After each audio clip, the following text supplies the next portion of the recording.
Hi guys. Sinamahan namin ngayon sa Teela na magpaano. Bakit ko sa camera mo? Yung mo. Wala man lang kakulay-kulay eh.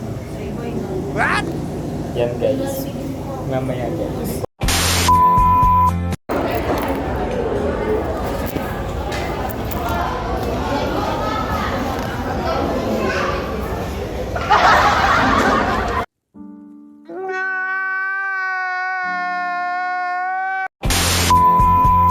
Hi guys! New day, new mini vlog na naman tayo kasama ang aking mga pinsan. Ngayong araw nga ay napag-isip-isip namin mamasyal sa SM North EDSA. Iyan na nga, habang nag-aantay kami ng order niya at nag-order pa yung mga pinsan ko, andyan ako nakaupo na. Yan, pinapakita ko lang yung store nila dyan kasi ang ganda talaga ng store nila dyan ng mga inasal. Ayan, so since wala pa naman yung pagkain, ayan, yung dalawa kong pinsan, umorder na. Ayan, papakita ko sa inyo dyan. At napakaganda nga naman talaga dito sa SM North EDSA. Pero halatang halata yung mukha ko, gutom na ako dyan kung makikita nyo naman. Dahil napagod ako. At ayun na nga, bilis ng transition, pumuputrip na nga ako. Tapos na nga kami dyan agad-agad. Mabilisang vlog lang talaga to. At ayan na nga, kasama ko yung mga pinsan ko dito. Thank you very much, Ate Ella, sa libre. At yan, pagkatapos nga namin dyan kumain ay nagpapababa lang kami ng kinain at naglakad na naman ulit kami papunta sa taas. Kung makikita nyo dito ay talagang mamahalin talaga ang mga bilihin dito. Puro branded. At ayan, tamang video-video pa rin ako kahit na nandito na ako, paakit na kami sa taas para umuwi. Sabi ko nga dito sa pinsan kong isa ay videohan niya ako.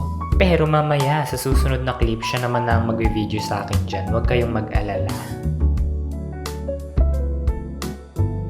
3 days later. At ayan na nga, no, napilit ko nga yung pinsan ko dyan. Kung ano-anong binivdeohan niya dyan, tingnan lang ninyo. Hindi pala napindot yun. Emotional damage! At ayun na nga, no, sobrang post pa ako ng post kanina dun sa video. Akala ko na-videohan niya ako. At the end, hindi naman pala ako na-videohan dahil hindi pala niya napindot. At ayun na nga, nagpatuloy kami sa paglalakad. May nakita kaming kumakanta. At pagkatapos nga niyan, ay nagpahangin nga lang kami saglit dito dahil kami ay nabusog talaga. At habang nagpapahangin nga kami dyan, ay nakikinig kami ng kanta ng kumakanta dyan. Ganda ng boses ni Kuya. Shout out kay Kuya kanina doon. Guys, isupport natin yung mga baskers guys ha. Kapag may nakita tayo sa mga malls, support natin sila kahit any amount guys.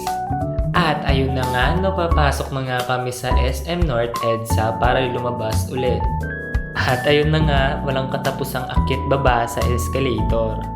At habang nag-aakyat baba nga kami dyan guys, nagbablog pa din ako. Hanggang sa makauwi kami talaga guys. Ayan, papakita ko sa inyo yung mall nila. Sobrang ganda. At ayun na nga, sa sobrang pagod namin dun kanina na naglalakad-lakad, naglakad pa ulit kami papunta sa sakayan. At yan, kung makikita niyo yung mukha ko dyan, sobrang pagod na talaga yan. Sobra. Pero ang importante, may mga inasal.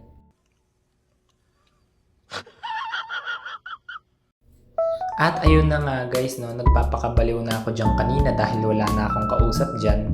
Kunyari lang na nagsasalita ako dyan pero wala talaga akong kausap niyan.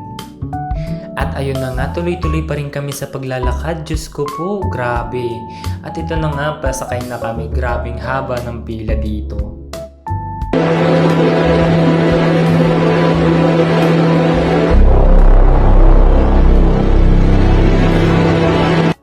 At ayun na nga, no, kung makikita nga ninyo dito ay sobrang haba talaga ng pila. Grabe!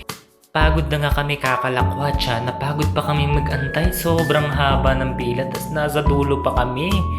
At ayan, kung makikita nyo anong oras na hindi pa rin kami nakakasakay. Did I jump scare you? Yeah, I bet I did. You coward. You make me sick. Your weakness is pathetic. At ito na nga, tuluyan na nga kaming nakasakay sa tricycle pa uwi. At yan, yun lang. Bye-bye!